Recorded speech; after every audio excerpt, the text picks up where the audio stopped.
The Battle of the Scheldt is one of the most controversial parts of World War II.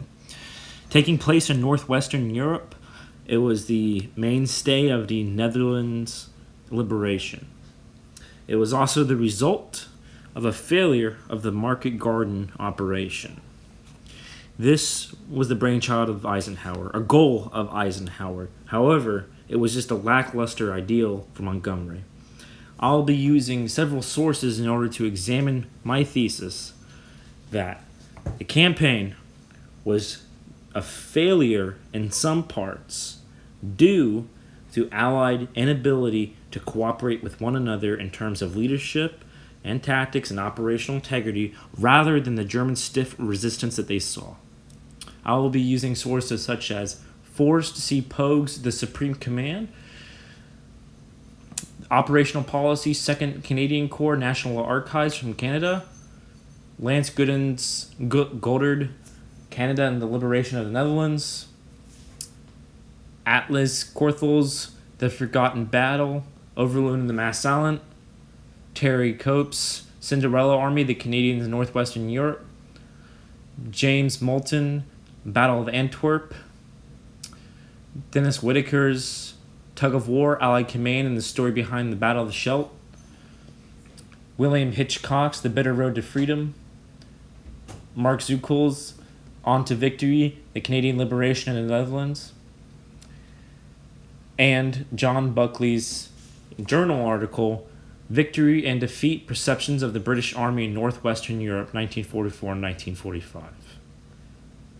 Initially, the project was covering the entire liberation in the Netherlands. However, I had to scale it down in scope, for it would have been over an hour and 30 minutes long from what I have all recorded. However, I have chosen to re-record some parts and reconfigure it to match the Battle of the Scheldt only, and using that as the focal point to studying whether the Allies' failure and to study and prove that the Allies, forced the resistance of going to the Scheldt and the need for the Battle of the Scheldt and the failure of really the Battle of the Scheldt in terms of operational integrity and ability was due to their inability to cooperate, inability to plan well, and so on and so forth, rather than the Germans having a stiff, enabled resistance. Section 1. The plan. The Battle of the Scheldt was arguably the most important battle/operation within Northern Europe. It was the gateway to Northern Germany. It was the gateway to Denmark, to securing the German coasts, to securing their shipping, their submarines, everything. The Battle of the Scheldt was proven that an amphibious operation could be small and localized and be massively successful. This was one of the largest operations within the theater and the largest operation within the Netherlands thus far, even classing out the original invasion in the Netherlands by the German army in 1940. In total, it is estimated that 135,000 British, Canadian, and other Commonwealth troops were used. In addition, it was led by the 1st Army of Canadian Forces and was only composed of the 1st Army of the Canadian Forces. On the other side, you have the 15th Army of Nazi Germany, composing of 90,000 troops. According to their order of battle, based on the books, Canada and the Liberation of the Netherlands, Cinderella Army, the Canadians in Northwest Europe by Terry Cope, Tug of War, Allied Command, and the Story Behind the Battle of the Scheldt, The Bitter Road to Freedom by William Hitchcock, On to Victory, the Canadian Liberation of the Netherlands, Operational Policy, 2nd Canadian Corps, National Archives from Canada, and The Supreme Command by Forrest Pogue, that the German forces were estimated at approximately 90,000.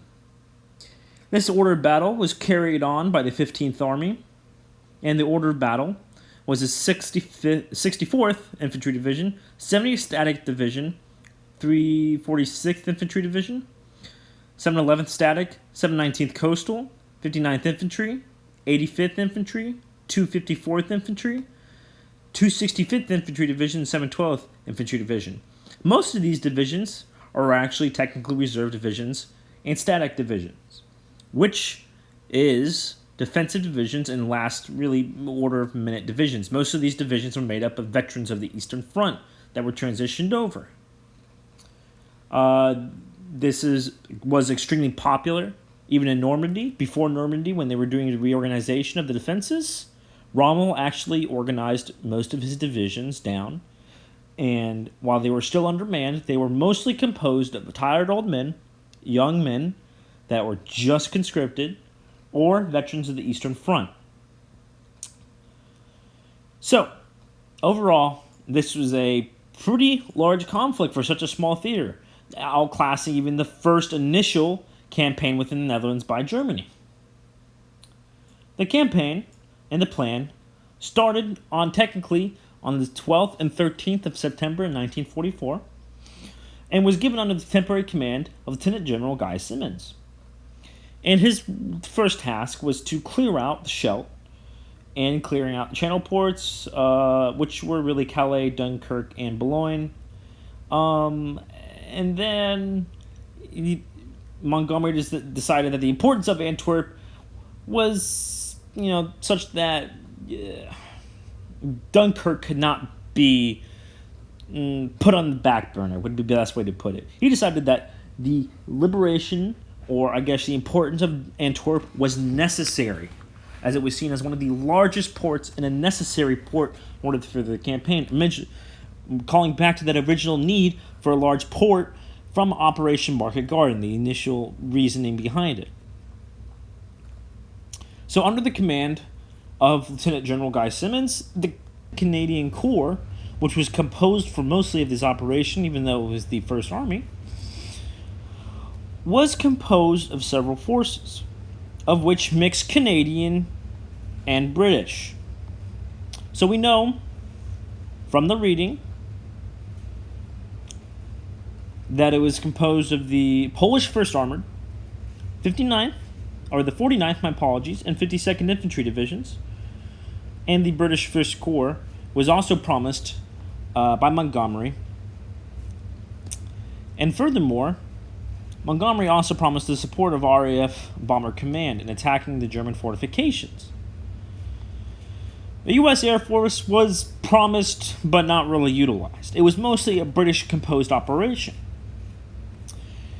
And then also, and the 51st Highlanders were also giving up their vehicles, everything like that, so that the 2nd Canadian Infantry would be allowed to move on. The 51st further also occupied Dunkirk and allowed the 2nd Canadian Infantry to move on towards its clear objective. So the plan and order, based on the works of the Terry Cope's Cinderella Army, Canadians in Northwest Europe, and Canada and Liberation of the Netherlands by Lance Goddard, the operational order of the day consisted of pretty much 4 major objectives. First one, clearing the northern area of Antwerp, and then securing the Bevard Peninsula. And then it was Operation Switchback, which I'll go into later, Operation Vitality, Operation Infatuate, and then which was also followed on within that pertinent area as a part of the Atlantic Wall, securing that, and the Walcheren Island. That's a completely separate part, and it's going to be broken down into subsections in a minute. I will be using the works previous stated for this whole entire section, which should be about 20 minutes, so quite large. I'm going to be using Operational Policy, 2nd Canadian Corps by the Canadian National Archives. 4C Pogues, the Supreme Command. Canada and the Liberation of the Netherlands by Lance Goddard. Cinderella Army by Terry Cope. The Battle of Antwerp by James L. Moulton. Tug of War Allied Command and the Story Behind the Battle of the Scheldt by Dennis Whitaker. The Bitter Road to Freedom by William Hitchcock. On to Victory, The Canadian Liberation in Netherlands by Mark Zulik. And I will be using Victory and Defeat, which is a journal article posted by John Beckley in Global War Studies, 10th edition, which also will provide me with some background basic information on the collaboration of forces. Remember, this is a assignment over, well, I guess my topic is over the collaboration of everything and how it actually played in beat, and whether the failure of the previous operations was fixed by this operation. And as we'll see, it was, in some way. While there would be heavy casualties, and there would also be major successes, and most of the Netherlands would be captured and cleared. And also follow-on objectives would come in within Northern Europe, technically Northern Germany, and further on to Denmark, and further pushes all the way up to cut the Soviets off from capturing Denmark, so on and so forth. So this is essentially the build-up, or the final look at whether the Allies were really, really invested, and if they actually fixed their previous problems with collaboration, intelligence, and all that stuff. Because it's a mixture of Polish forces, Czechoslovak forces, Belgian, some Americans, you have British, Canadian, and you have all these Commonwealth forces and all of these exiled forces that are coming in. The Dutch. There were some Dutch volunteer soldiers that were within the Polish armored division, and there were some more Dutch volunteer soldiers without the whole organization. So this was really a homecoming for them as well. And it was also a homecoming for some of the Belgian forces that were in there as well. Remember, the Allies took on a lot of exiled divisions and exiled units afterwards, but they were quite small, limited to companies or battalions. So, diving into the subsection 1. So, securing access to South Beveland. On the 2nd of October, 2nd Canadian Division began its advance to Antwerp. And there was actually exceptional fighting. And once they hit Windestreek on the 6th of October, the plan was in the first phase. And there was actually significant fighting. And it was hard to gain control of the South Beveland and the Walcheren Islands. And this proved a major blockade, and many thought, including Montgomery, that this would actually cause a failure, remembering back to the previous campaign the previous operation, Market Garden, where they had issues with constant fighting with the Germans, scattered fighting that would actually block their routes. And you feared that this would actually cause a delay in the link-up with the further naval landings at Walcheren. However, these were heavy. They were heavy casualties, and the land became flooded, which actually caused a lot of the Highlander units that were actually helping out the Calgary, and all these units to actually become ensued in mist, and this was due to the heat and the amount of water around due to the flooding that actually caused a misted area. So visibility was actually quite low during the actual conflict and its push, and this caused a lot of casualties to be taking place. Back at the headquarters, Admiral Ransby, who was actually in charge of the naval landing portion of it, was actually quite concerned that this mist would cause an inability to accurately navally strike the German positions. This was further raised on the 9th of October that Montgomery pointed out that there is a supreme importance of Antwerp. It is reported to me this morning by the Navy that the Canadian Army will not be able to attack until November 1st unless immediately supplied by ammunition. Here, Montgomery is bringing up the previous concerns of an ability to resupply their units. And this is actually shown in the operational overview book by Forrest C. Poe. He writes that. And it's a quite interesting little piece. And it shows, and he goes further on to it, but it shows that Montgomery is taking this much more seriously, and so is Dwight D. Eisenhower, because Dwight D. Eisenhower was getting complaints from Admiral Ramsey and from all these people that this would probably end in fear of failure, and that the entire Canadian force could be wiped out if possible. So furthermore, Field Marshal Walter Model, who was commanding the German force at the time, sent in the 256th Volksgrenadier and some paratrooper regiments.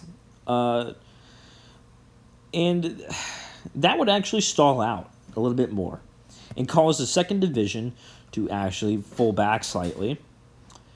And it caused the 2nd Division to send Black Watch to support the Royal Regiment, of which it was the of Canada, to break through this point at Wolkendeck.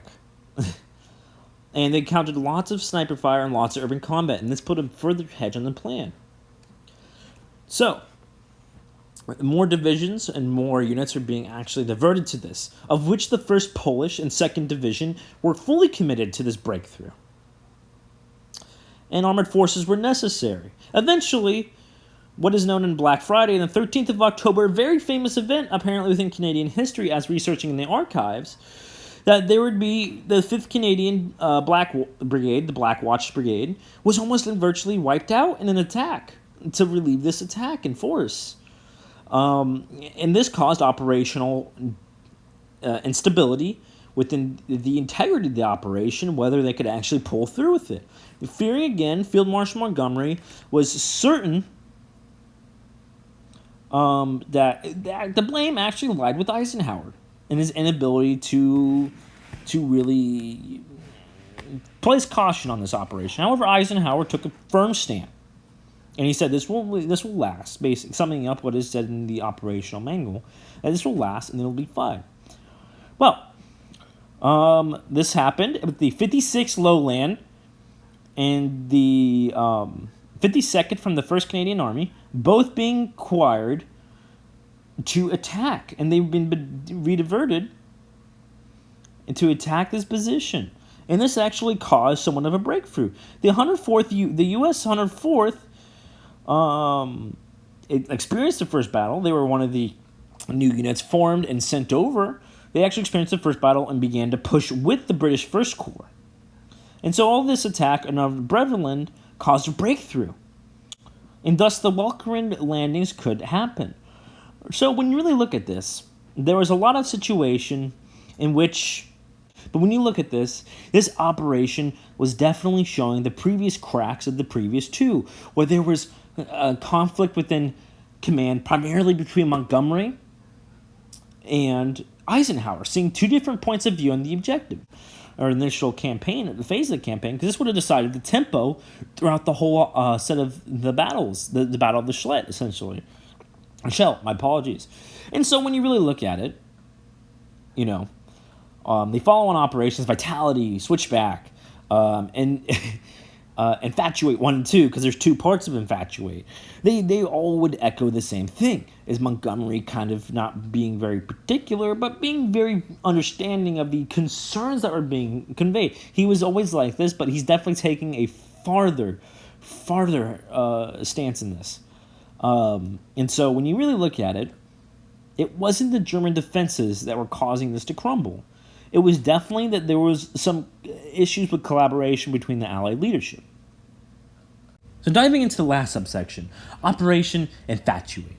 Operation Infatuate was the key fourth phase of the battle. On the island, this took place on the island of Walcheren. This is the last part of the Scheldt that remained in German hands. This was the most crucial part of the Scheldt because it contained coastal batteries, which could actually batter any Allied supply ships.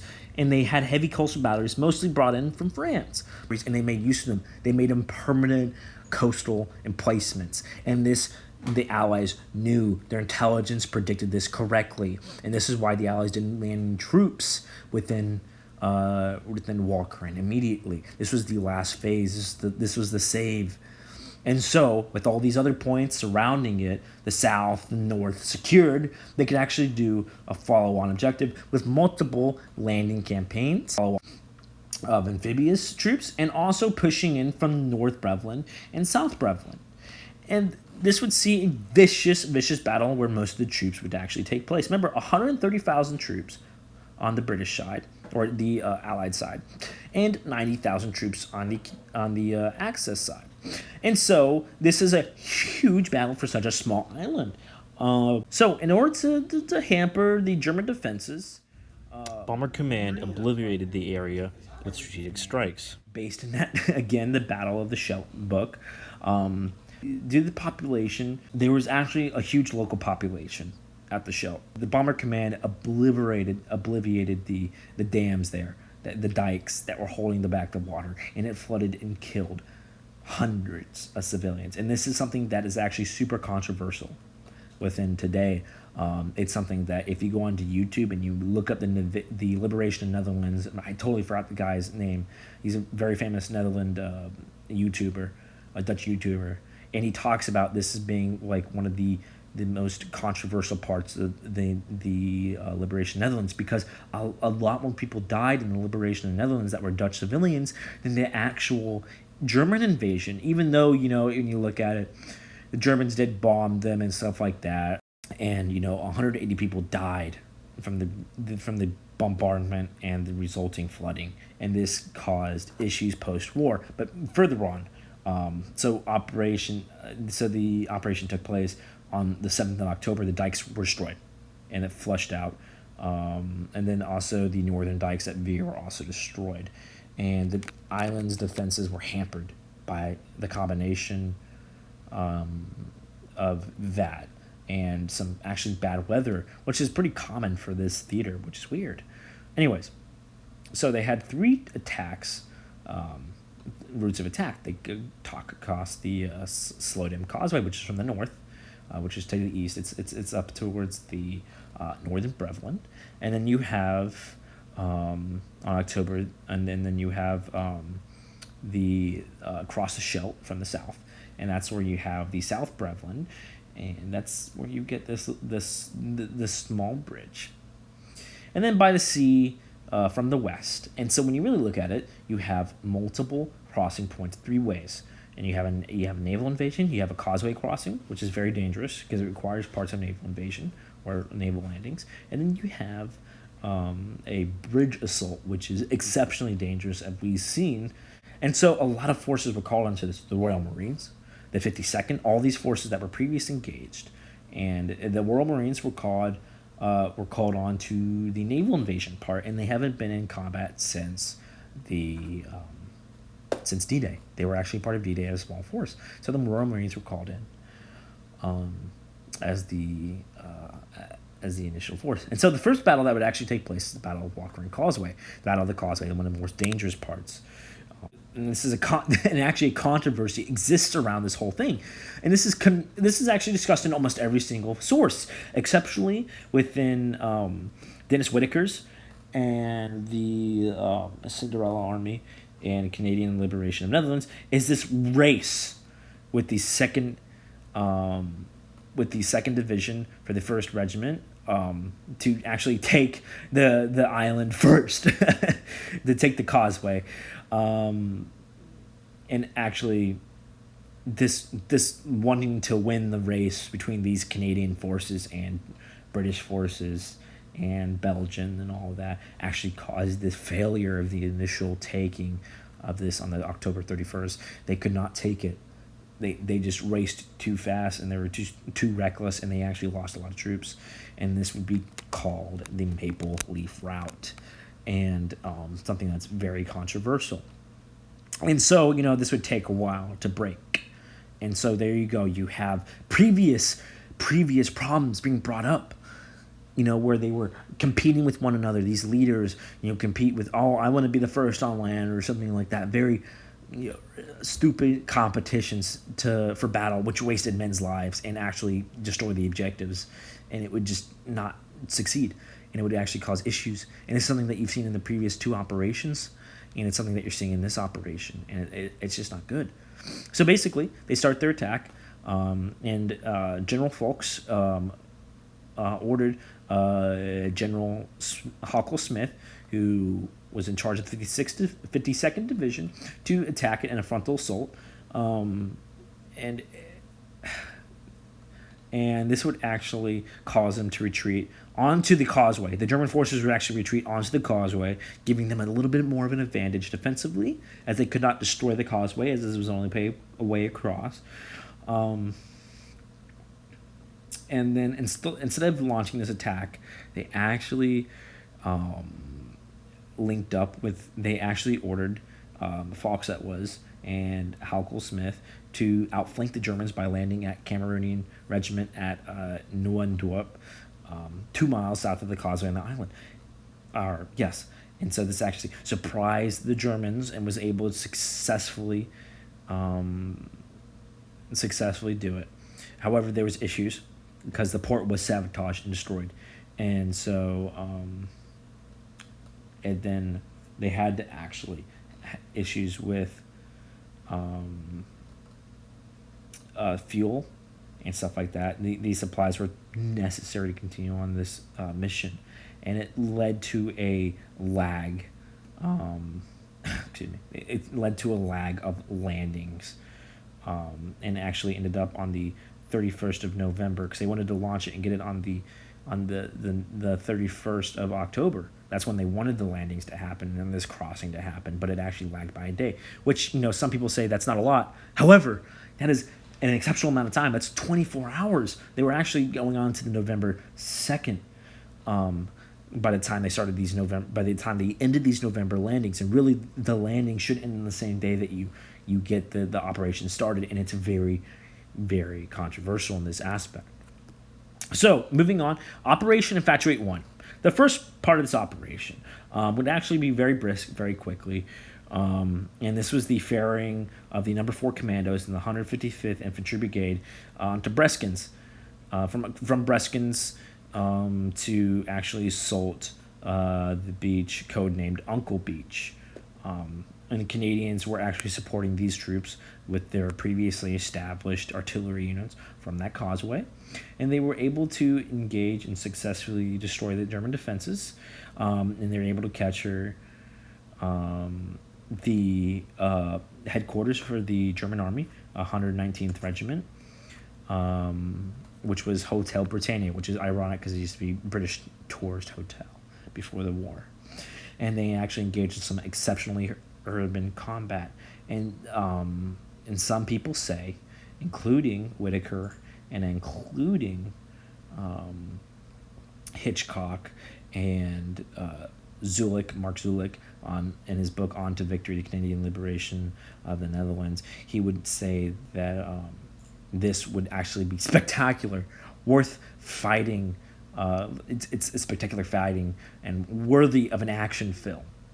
And then furthering on, we have Operation Infatuate 2, which was another set of amphibious landings at West Kapale. These names are really hard. And actually required a daylight landing, which was heavily controversial because air support was limited due to weather conditions, and this actually caused problems. Captain Pugsley, who was a previous commander of the assault or the naval landings, and the aid of the HMS Warspite and HMS Urbis and Roberts, who were the additional support on the previous landings of the Northern 4th Commanders, they switched this to these supports. And what they did is they bombarded the shoreline and everything like this at this beach. And they used the code name Nelson, which was actually pretty cool. This is discussed in the Allied Operational Book, which was written by Pogue.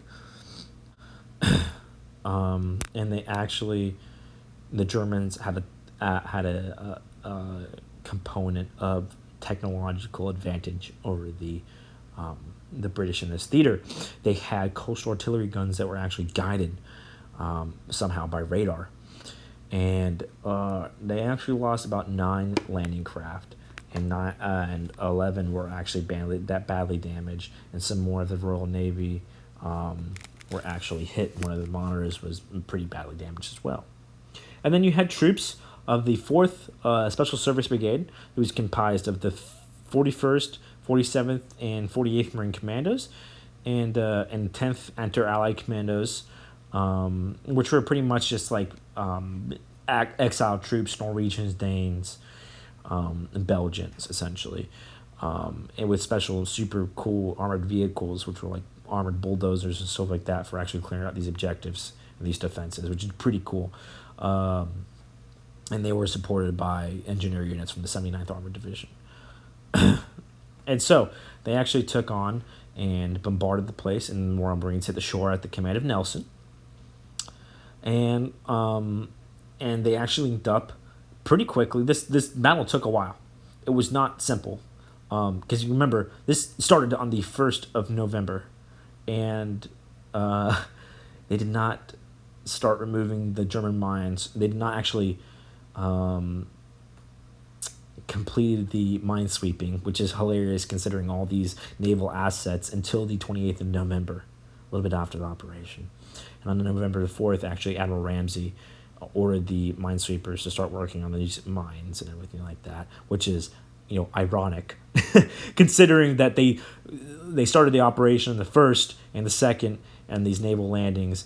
So they move on the 3rd. The Royal Marines have already linked up with the 52nd. That's already happened. 52nd's linked up. They're all good to go. And so the Canadians soon linked up with other troops of that, and all these commando units started linking up and everything like that. And soon there was an issue. The island capital, Middelburg, actually was it's inundated slightly from the previous flooding, and you couldn't reach it with tanks. And so they actually had to only use buffaloes. And Germans did have anti-tank guns. They basically had to use them as pillboxes, moving pillboxes. And eventually they got it. They were able to secure the island, and Antwerp was cleared, and the whole entire area was cleared. And the battle was won, essentially. Offloading of equipment, stuff like that, for the push into Northern Europe. And, as said, going into the aftermath of this, it was an exceptionally controversial conflict, or little campaign, as they would say, Terry Cope and the Cinderella Army, that would have been better to actually bombard it and let the Americans handle it. And it was just really weird, or just ignore it overall.